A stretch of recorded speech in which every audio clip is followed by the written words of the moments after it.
1365 ہجری کی بات ہے، یہ ہم نہیں میلاد منا رہے، میلاد یہ صرف ہم نہیں، اب یہ تو حصہ ہے ہم کلمہ پڑھنے والوں کا، ہم سمجھتے ہیں ہم کلمہ پڑھنے والے میلاد مناتے ہیں، مرد سمجھتے ہیں عورتیں نہیں مناتی، لیکن جس کو بھی نبی رحمت صلی اللہ علیہ وسلم کی رحمت سے حصہ ملا ہے، ہر اس بندے پہ لازم ہے کہ جب بھی موسم میلاد کا آئے حضور پہ درود فرمائے، اور ہر اس بندے پہ لازم ہے جس والدین کو جن والدین کو اولاد محبت سے ملتی ہے، اس والدین پہ لازم ہے حضور پہ درود پڑھا کریں، جہاں پہ بھی امن ہے یہ سارا حضور کی ذات سے ہے۔ اگر میں یہ بات عرض کروں کہ ہم ایمان والے نہیں بلکہ جو ہندو ہیں، جو غیر مسلم ہیں، وہ بھی حضور سے محبت کرتے ہیں۔ اب ایک بندہ گزرا ہے چودھری دلو رام کوسری، بر صغیر پاک و ہند کے اندر 1365 ہجری کی بات ہے یہ۔ اب یہ بندہ ہندو ہے، مسلمان نہیں ہے، تو ہم اپنے مقدر پہ رشک کر سکتے ہیں کہ ہم صاحب ایمان بھی ہیں، مسلمان بھی ہیں، اور کریم آقا علیہ السلام کے غلام بھی ہیں، اور ہم مقدر پہ رشک کر سکتے ہیں۔ صوفی پیر جماعت علی شاہ صاحب رحمت اللہ تعالی علیہ فرماتے تھے کہ یہ جو دلو رام کوسری ہے نا، چودھری دلو رام کوسری، جس طرح حضرت حسان بن ثابت رضی اللہ تعالی عنہ یہ حضور علیہ السلام کے نعت گو تھے نا، کریم آقا علیہ السلام کی تعریف کرنے والے تھے نا حضرت حسان بن ثابت، تو حضرت پیر جماعت علی شاہ صاحب رحمت اللہ تعالی علیہ نے یہ دلو رام کوسری یہ ہندو تھا، تو حضرت پیر جماعت علی شاہ صاحب رحمت اللہ تعالی علیہ نے حضور کی نعت کی وجہ سے اسے حسان الہند کہا تھا کہ یہ ہندوستان کا حسان ہے۔ اب یہ ہے ہندو ہے، لوگ اسے تانے مارتے ہیں کہ تیرا مذہب اور ہے، محمد کا دین اور ہے، تو اور گھرانے سے ہے، محمد کا گھرانہ اور ہے، تیرا رستہ اور ہے، محمد کا رستہ اور ہے۔ یہ دلو رام کوسری ہندو ہے لیکن اپنی زبان سے کہتا ہے اوروں کا پیام اور ہے، میرا پیام اور ہے، درد مند عشق کا طرز کلام اور ہے۔ کہا اس نے کہ میں ہندو ہوں یہ کوئی بات نہیں ہے، میں تو اس بات کو دیکھتا ہوں کہ محمد کی رحمت سے سب کو حصہ ملا ہے، کریم آقا علیہ السلام کی محبت سے سب کو حصہ ملا ہے۔ آج ہم یہ جو میلاد مناتے ہیں یہ ہمارے بھائی ہر سال یہ اتنا انتظام، ان کے گھر والے، ان کے بیٹے، آپ بھائی سب کو بلاتے ہیں، میری مائیں بہنیں بیٹیاں یہ دور سے یہ آتے ہیں، یہ کس لیے آتے ہیں کہ یہ سارے ہمیں گھر والے گواہ بناتے ہیں کہ آپ بھی گواہ رہنا، ہم بھی گواہ ہیں کہ ہم نے اس دنیا میں ہوتے ہوئے ہم نے محمد کا میلاد منایا ہے، رب کا شکر ادا کیا ہے اور آپ سب کو اکٹھا کیا ہے۔ اس کی وجہ کیا ہے کہ کل قیامت کے دن جہاں کہیں ہم بھی حاضر ہوں، آپ بھی حاضر ہوں، تو آپ وہاں پہ کہنے کے قابل ہوں کہ یہ وہ انسان ہے جس نے دنیا میں اللہ سے بھی محبت کی ہے، اس نے اس کے نبی سے بھی محبت کی ہے۔ تو اس ہندو کو جب لوگ تانے دیتے تھے نا، اس ہندو کو لوگ اسے تانے دیتے تھے کہ تو ہندو ہے، تیرا مذہب اور ہے، تیرا دین دھرم اور ہے، تو اس نے کہا کچھ عشق محمد میں نہیں۔ اس ہندو نے اب حضور علیہ السلام کی نعتیں پڑھتا ہے ہندو ہے، مسلمان نہیں ہے، ہندو ہے۔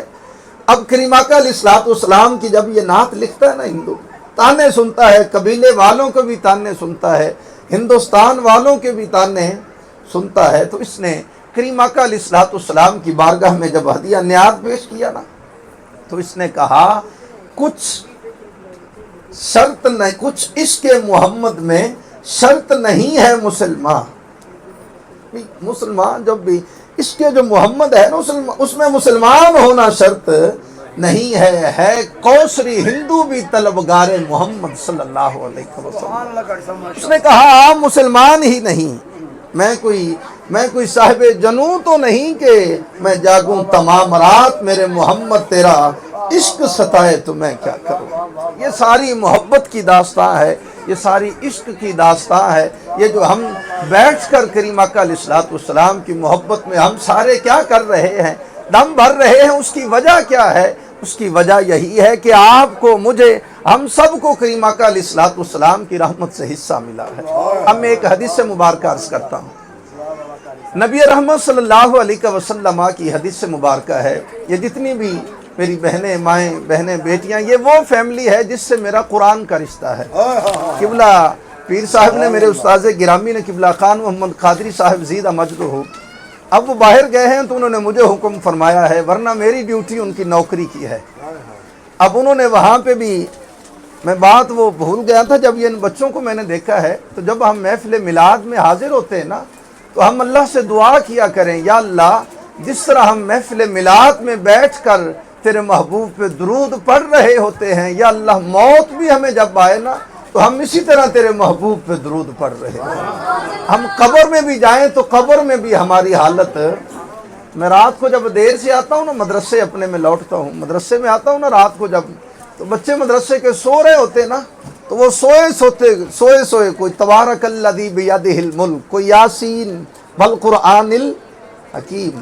تو رات کو، ساری رات جب میں تڑپ کے تھک کے آتا ہوں نا تو میں جب یہ اپنے مدرسے کے بچوں کو دیکھتا ہوں نا تو وہ رات کو سوئے ہوئے بھی کیا کر رہے ہوتے ہیں؟ قرآن کی تلاوت۔ وہ سارا جو دن کو قرآن پڑھ رہے ہوتے ہیں، وہ رات سوئے ہوئے بھی قرآن پڑھ رہے ہوتے ہیں۔ تو یہ وہ پریکٹس ہے، یہ وہ عمل ہے کہ جب ہم زندہ ہوتے ہیں، تو جب ہم یہ عمل کر رہے ہوتے ہیں تو اللہ پھر موت کے وقت بھی ہمیں یہ عمل نصیب فرماتا ہے۔ میں ایک واقعہ عرض کر دیتا ہوں۔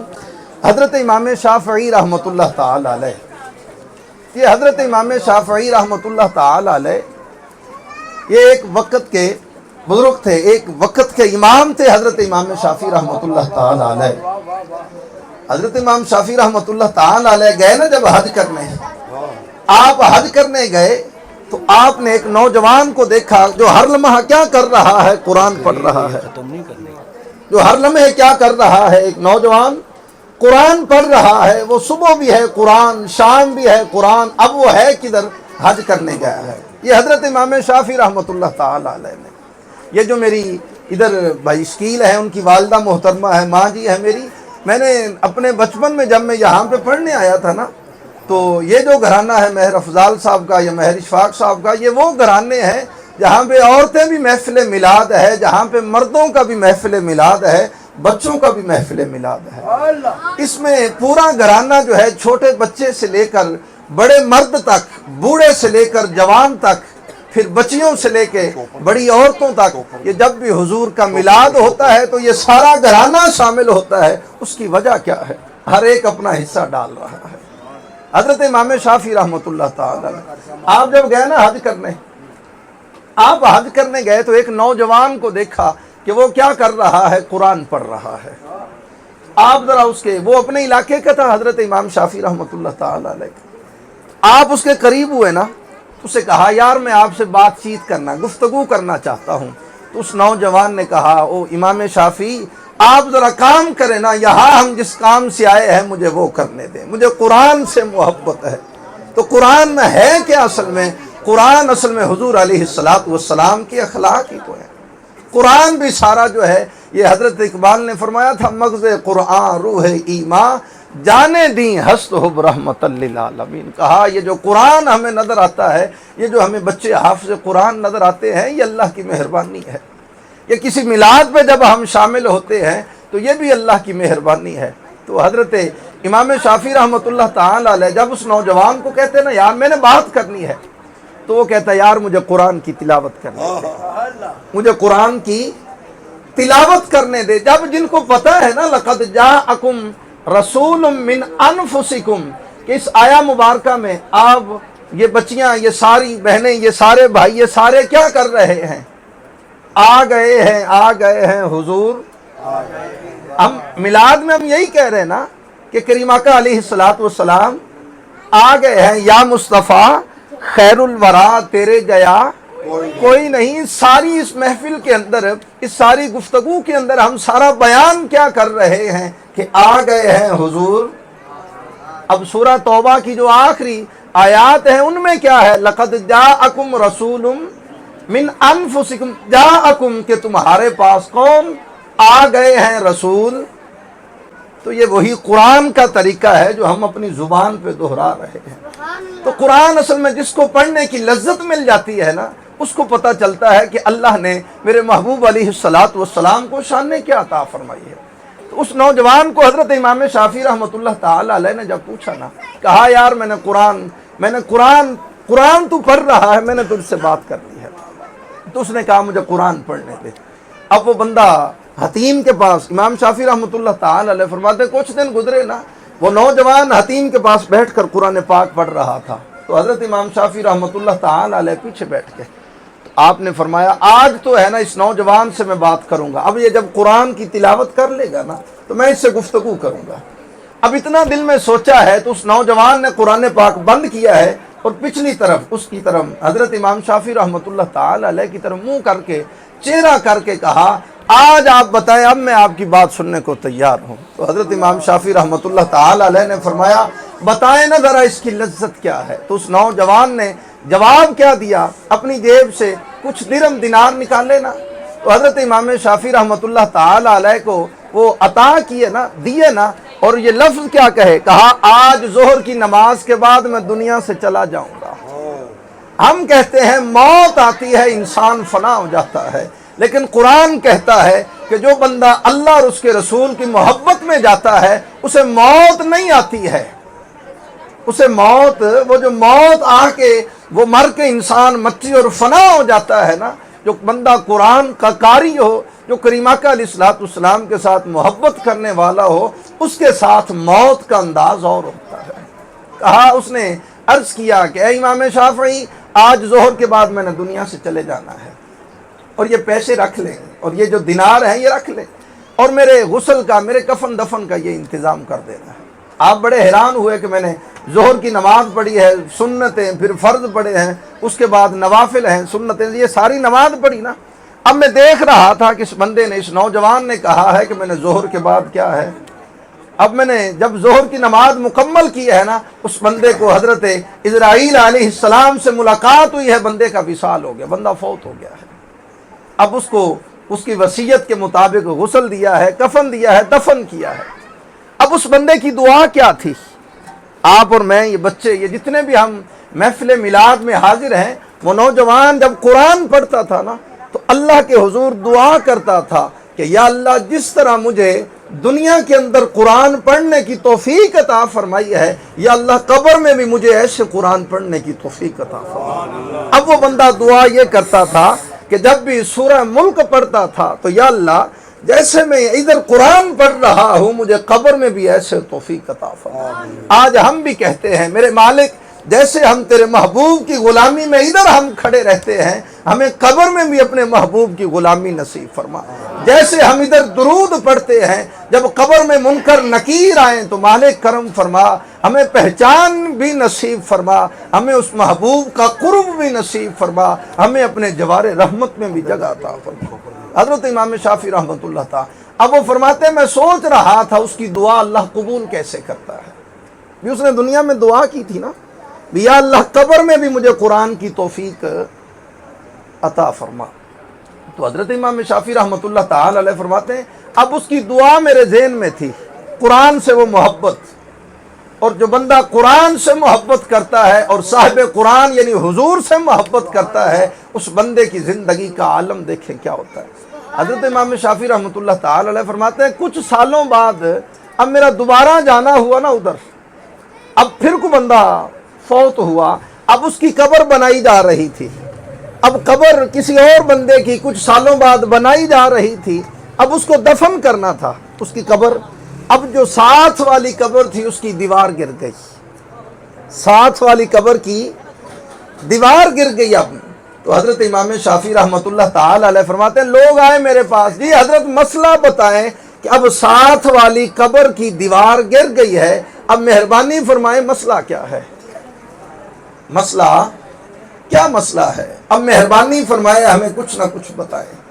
تو حضرت امام شافعی رحمۃ اللہ تعالی علیہ فرماتے ہیں کہ جس قبر کی دیوار گری تھی نا، میں نے اس قبر میں جھانک کر دیکھا اسی بندے کو جس نے مجھے کہا تھا کہ مجھے غسل بھی دینا ہے، مجھے کفن بھی دینا ہے۔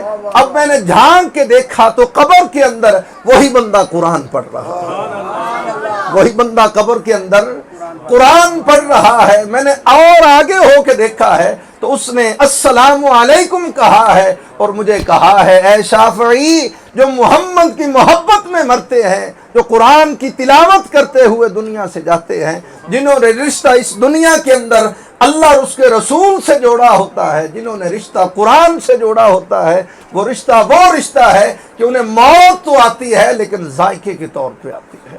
انہیں موت آتی ضرور ہے لیکن ان کی زندگی وہ زندگی ہے جسے کوئی بھی بندہ سمجھ نہیں سکتا ہے۔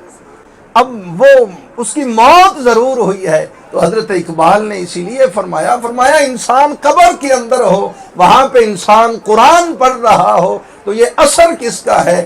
کی محمد سے وفا تو نے تو ہم تیرے ہیں، یہ جہاں چیز ہے کیا لوح و قلم تیرے ہیں۔ یہ حضور علیہ السلام کی یہ سارا محبت کا نتیجہ ہے۔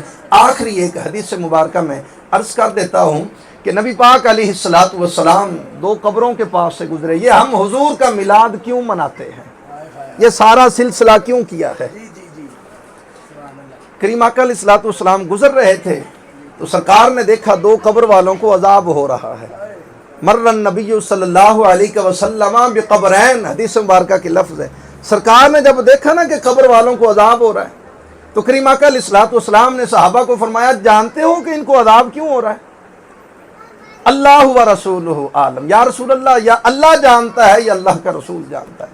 تو کریم آقا علیہ السلام کی نگاہ مبارک کا عالم دیکھے نا، کتنے ٹن مٹی ہے، کتنے من مٹی ہے، لیکن اللہ نے حضور کو یہ شان اور طاقت دی ہے۔ حضور زمین سے اوپر بھی، عرش پہ بھی دیکھتے ہیں، حضور مٹی کے نیچے بھی۔ حضور نماز میں ہے نا تو صحابہ کرام رضوان اللہ علیہم اجمعین، حضور نے ہاتھ بڑھایا ہے پھر ہاتھ واپس۔ صحابہ نے عرض کیا حضور آج سمجھ نہیں آئی ہے کہ آپ نے ہاتھ بلند کیا ہے پھر واپس۔ کریم آقا علیہ السلام نے فرمایا اللہ نے جنت سامنے کر دی تھی اور جنت کے جو باغات تھے، وہاں کے جو میوے تھے وہ سامنے تھے، میرا دل چاہا کہ میں محمد پکڑ کر تجھے تقسیم، پھر میں نے ہاتھ کھینچ لیا ہے۔ اور یہ شان اور مقام ہے۔ اور کریم آقا علیہ السلام نے فرمایا میرے صحابہ سمجھتے ہو کہ ان کو عذاب کیوں ہو رہا ہے؟ فرمایا ایک چغل خور ہے اور دوسرا پیشاب کے چھینٹوں سے نہیں بچتا ہے، پیشاب کے قطروں سے بچتا نہیں ہے۔ اب حضور نے وہاں پہ مشکل کشائی فرمائی۔ یہ جو ہم میلاد کرتے ہیں یہ ہم اپنی بگڑی بنانے کے لیے کرتے ہیں۔ جو مریض ہوتا ہے وہ اپنی شفا کے لیے کرتا ہے، جو بے سہارا ہے وہ بھی حضور کو سہارا مانتا ہے، جس کے پاس بیٹیاں ہیں وہ اپنے بیٹے کی طلب بھی حضور کی اسی وجہ سے رکھتا ہے، جن کو اللہ نے بیٹے دیے ہیں وہ فرما بردار ہو جائیں وہ بھی حضور کی محبت اسی لیے رکھتا ہے، اور جن کو اللہ نے سب کچھ دیا ہے وہ حضور کی بارگاہ میں قربان کرتے ہیں، اسی لیے کرتے ہیں کہ کل قیامت کے دن ہمارا بھی حضور کے ساتھ تعلق ہو جائے۔ اب حضور علیہ السلام نے جو مشکل کشائی فرمائی نا، اب سرکار نے ایک ٹہنی پکڑی نا سر سبز، اس کو توڑا، دو حصوں میں کیا نا، دونوں قبروں پہ رکھ دیا۔ اب یہ علاج بھی حضور نے کیا ہے۔ تو ہم یہ میلاد حضور کا، یہ حضور کی محبت میں جب ہم بیٹھتے ہیں تو اس وجہ سے بیٹھتے ہیں کہ کریم آقا علیہ السلام کی بارگاہ سے ہمیں فیض ملتا ہے۔ کریم آقا علیہ السلام نے فرمایا جب تک یہ سر سبز و شاداب رہیں گی، تسبیح کرتی رہیں گی نا، اللہ کا نام لیتی رہیں گی، اللہ قبر والوں کے عذاب میں کیا کر دے گا؟ اللہ تخفیف اور کمی کر دے گا۔ تو یہ ساری جو مشکل کشائی ہے، یہ جو مرض ہے وہ بھی حضور نے بتایا ہے، اس کا علاج بھی کس نے بتایا ہے؟ حضور نے بتایا ہے۔ اور آج ہمارا یہ عقیدہ ہے، کریم آقا علیہ السلام مدینہ شریف میں موجود ہے نا، تشریف فرما ہے، یہاں پہ سائل موجود ہے، یہاں پہ جتنے بھی ہم اپنی خالی جھولیوں کو پھیلائے ہیں، کریم آقا علیہ السلام وہاں سے بھی یہاں تک ہماری وہ مشکل کشائی جو ہے وہ حضور فرما رہے ہیں۔ اور اللہ کے حضور دعا ہے اللہ میرے بھائیوں کو سلامت رکھے، اور اللہ میرے بھائی مہر افضال صاحب ان کے گھر والوں کو اپنے کروڑہ رحمتوں کا ان کے اوپر نزول فرمائے، اور یہ جو سالانہ محفل میلاد ہے اللہ اس کو آباد اور شاد رکھے۔ وآخر دعوانا ان الحمدللہ رب العالمین۔